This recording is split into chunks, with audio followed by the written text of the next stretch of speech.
కస్తూరి arts Ravikumar జీవన వేదం.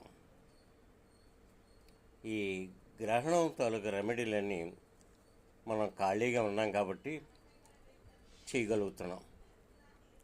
మరి ఈ 6/7 గ్రహణం అనగానే ఎందరో బస్సుల్లో ప్రయాణాలు ఉంటారు, ఎందరో ఫ్లైట్లలో వెళ్తూ ఉంటారు, ఎందరో ట్రైన్లలో వెళ్తూ ఉంటారు.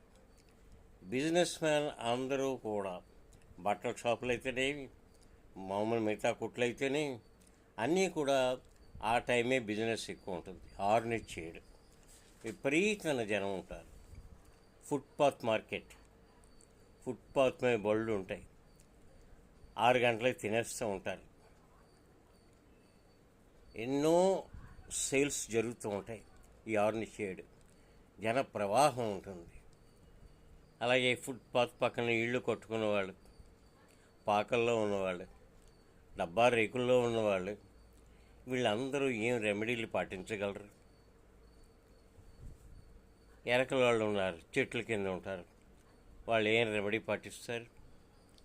ఇప్పుడు పిల్లలందరికీ పరీక్షలు అవుతున్నాయి. మధ్యతరగతి కుటుంబం వాళ్ళు 2 గదుల్లో ఉంటారు. వాళ్ళు ఏం కడిగేసుకుంటారు? ఆ పిల్లలు చదువులు మానేస్తారా? ఇవన్నీ కూడా ఎన్నో సమస్యలు ఉన్నాయి. అంచేత మనం సాధ్యమైనంత వరకు మనం ఈ రెమెడీలను ఫాలో అవుదాం. కానీ అందరూ ఫాలో అవ్వగలరని నమ్మకం తక్కువగా ఉంటుంది. ఇదే రవికుమార్ జీవన వేదం.